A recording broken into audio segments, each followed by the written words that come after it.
അപ്പം ഈ കോഓപ്പറേഷനിൽ നടക്കുന്നത് എന്താണെന്ന് വെച്ചാൽ ഇത് ഒരു കമ്പനി ഇപ്പം നമ്മൾ അതായത് സഹകരണം എന്നുള്ളതിൽ നമ്മൾ ചെയ്യുന്ന സമയത്ത് നമ്മൾക്ക് എല്ലാം നിങ്ങൾക്ക് SWOT അനാലിസിസ് എന്നൊക്കെ നിങ്ങൾ കേട്ടിട്ടുണ്ടാവും. Strength, weakness, opportunity, threat. ഏതൊരു കമ്പനിക്കും ഉണ്ടായിരിക്കും. ബിസിനസ് എൻവയോൺമെൻറ്റിൽ SWOT അനാലിസിസ് വളരെ പ്രധാനമാണ്. അപ്പോൾ ഏതൊരു കമ്പനിക്കും ഒരു സ്ട്രെങ്ത് ഉണ്ടായിരിക്കും, വീക്ക്നെസ് ഉണ്ടായിരിക്കും, ഓപ്പർച്യൂണിറ്റി ഉണ്ടായിരിക്കും, മാർക്കറ്റിൽ അതിനൊരു ത്രെട്ടും ഉണ്ടായിരിക്കും.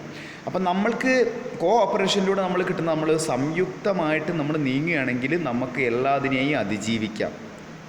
ഗ്രൂപ്പ് അല്ലെങ്കിൽ യൂണിറ്റി ഈസ് സ്ട്രെങ്ത് എന്നുള്ളതാണ് ഇതിൽ വിശ്വസിക്കുന്നത്. ഒരു കമ്പനി തീരെ പൊളിഞ്ഞ് പാളീസാവണ അല്ലെങ്കിൽ ആകെ അങ്ങ് കമ്പനി ആകെ ഇങ്ങോട്ട് ഇല്ലാണ്ടാവണ സമയത്തായിരിക്കാം അവർക്ക് തോന്നുക എന്ത് വേറൊരു കമ്പനിയെ ഏറ്റെടുക്കുക, അല്ലെങ്കിൽ ഈ കമ്പനിയെ വേറൊരു കമ്പനി ഏറ്റെടുക്കുമ്പോൾ അവർ ഒന്നിച്ച് നീങ്ങുന്ന സമയത്ത് ഗുണമുണ്ടാവും.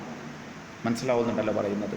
അതായത് ഈ പൊളിയാൻ പോകുന്ന കമ്പനിയുടെ വീക്ക്നെസ് ചിലപ്പോൾ ടെക്നോളജി ആയിരിക്കും.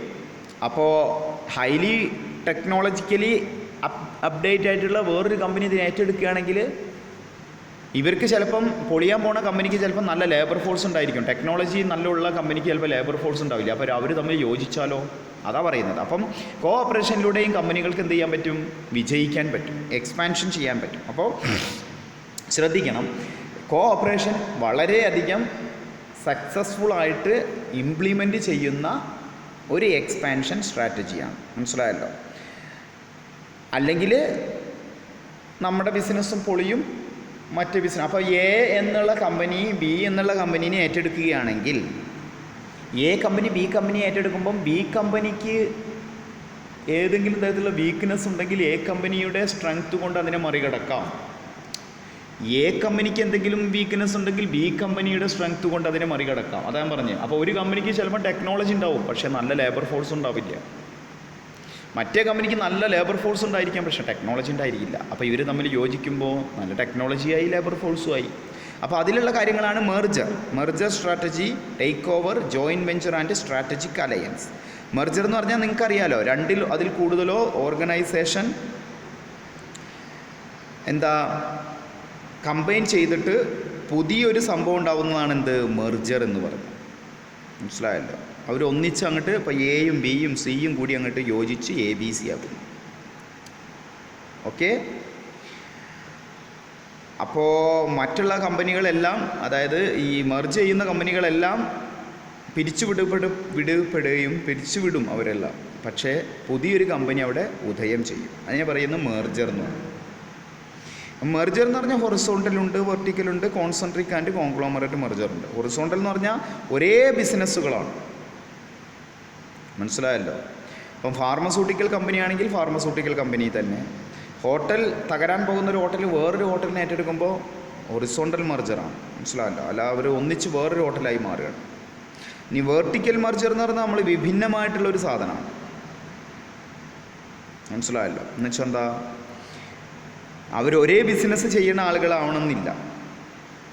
ഇപ്പോൾ ഞാൻ നേരത്തെ പറഞ്ഞില്ലേ, നമ്മുടെ ഉജാല ഹെൻകലിനെ ഏറ്റെടുത്തത് ഹൊറിസോണ്ടൽ മെർജറാണ്. കാരണം ഉജാലയും പ്രവർത്തിക്കുന്നത് ഇങ്ങനെയുള്ള വസ്ത്രം, തുണി, ഈ നീലം അല്ലെങ്കിൽ ഇങ്ങനെയുള്ള ഈ വാഷിംഗ് സോപ്പ്, ആ മേഖലയിലാണ് ഉജാല പ്രവർത്തിക്കുന്നത്.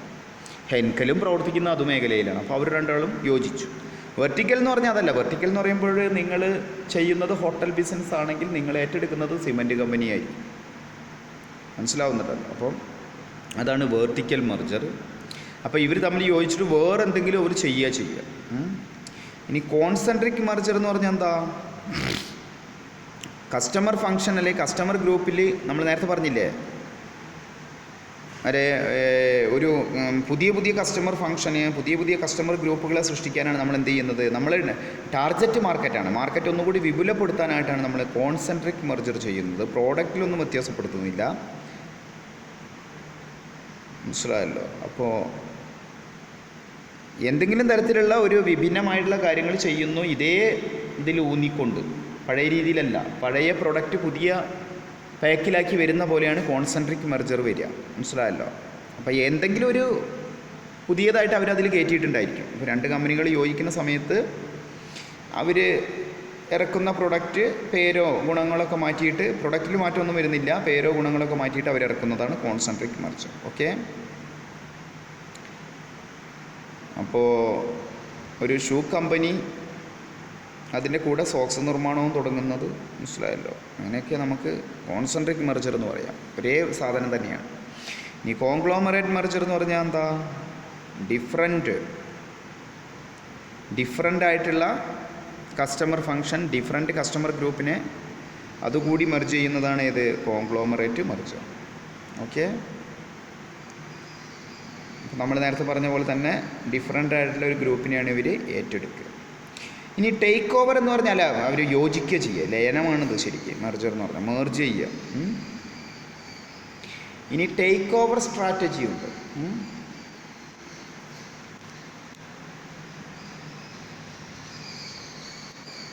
ടേക്ക് ഓവർ സ്ട്രാറ്റജി എന്ന് പറഞ്ഞു കഴിഞ്ഞാൽ നമ്മൾ വേറൊരു കമ്പനീനെ ഏറ്റെടുക്കുക.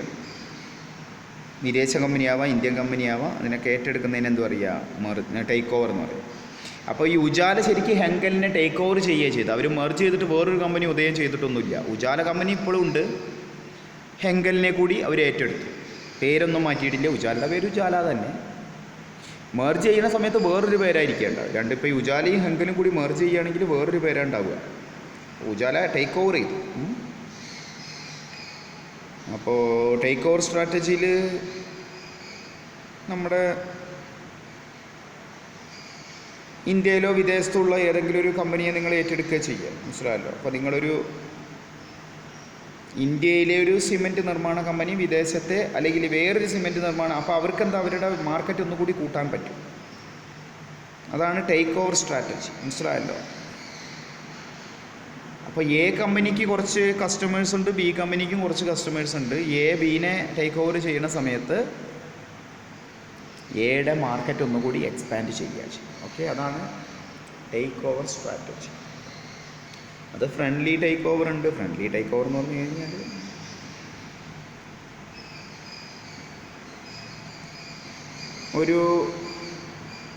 നമ്മളൊരു കമ്പനിനെ ഏറ്റെടുക്കുന്നത് നമ്മുടെ ആളുകളൊന്നും എതിർക്കാത്ത, അതായത് നമ്മുടെ കമ്പനിയിൽ ഇപ്പം പ്രവർത്തിക്കുന്ന ഷെയർ ഹോൾഡേഴ്സ് ഉണ്ടല്ലോ, അവർ നമ്മളുടെ കമ്പനി വേറെ കമ്പനീനെ ഏറ്റെടുക്കുമ്പോൾ എതിർക്കുന്നൊന്നുമില്ല. അതാണ് ഫ്രണ്ട്ലി ടേക്ക് ഓവർ.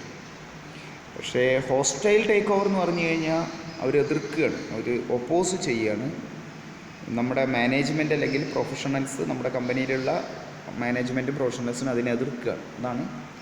അപ്പോൾ രണ്ട് രീതിയിലുണ്ട്. ഫ്രണ്ട്ലി ടേക്ക് ഓവർ ഉണ്ട്, ഹോസ്റ്റൈൽ ടേക്ക് ഓവർ ഉണ്ട്. ഫ്രണ്ട്ലി ടേക്ക് ഓവറിൽ ഒരു പ്രശ്നമില്ല.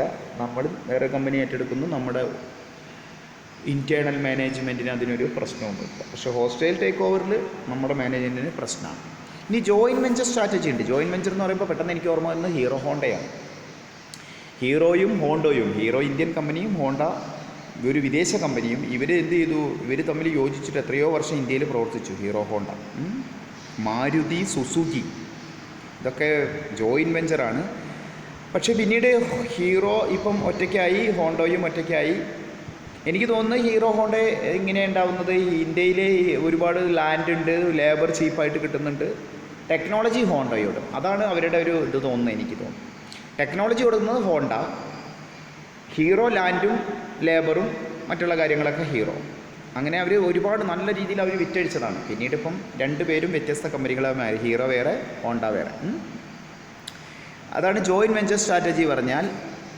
ഒന്നിച്ച് തുടങ്ങുന്നത് തന്നെ ഒന്നിച്ച്.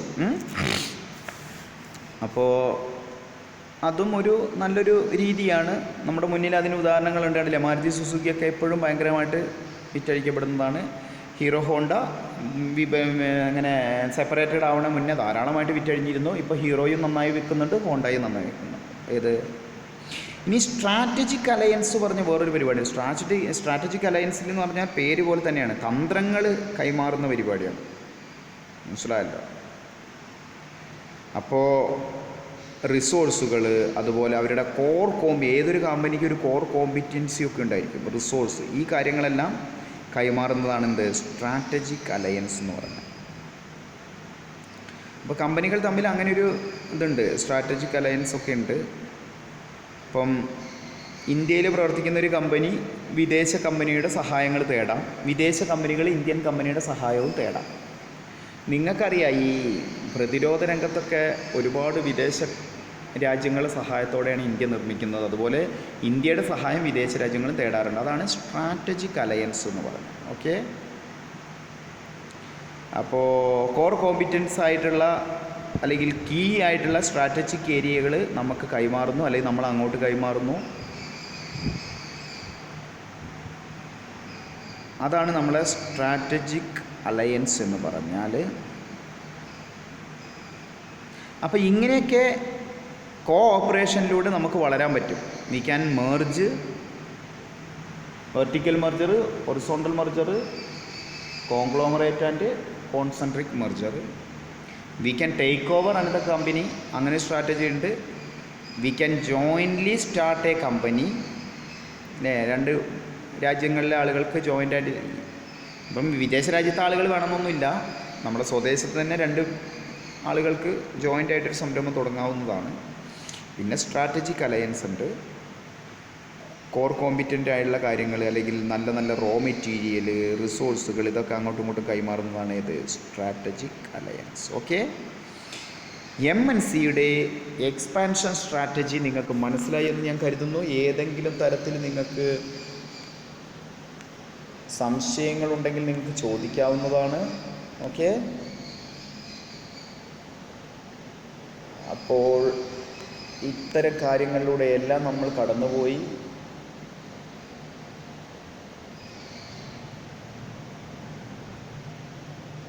നിങ്ങൾക്ക് ഈ കാര്യങ്ങളെല്ലാം മനസ്സിലായി എന്ന് ഞാൻ കരുതുന്നു കേട്ടോ. എന്തെങ്കിലും സംശയം ഉണ്ടെങ്കിൽ ചോദിക്കുക. ഫസ്റ്റ് MCOMൽ നിന്ന് ഗൂഗിൾ മീറ്റ് എടുക്കുന്ന സമയത്ത് ഒരുപാട് കാര്യങ്ങൾ കുട്ടികൾ ചോദിച്ചിരുന്നു. പക്ഷേ വീഡിയോ ഇടുന്ന സമയത്ത് സംശയങ്ങൾ കുറവാണ്, ഞാനത് ശ്രദ്ധിക്കുന്നുണ്ട്. നിങ്ങൾക്ക് നല്ല രീതിയിലുള്ള മാർക്ക് കാര്യങ്ങളൊക്കെ കിട്ടണമെങ്കിൽ നിങ്ങൾ എന്തെങ്കിലുമൊക്കെ ചോദിച്ചുകൊണ്ടിരിക്കണം. ഓക്കെ.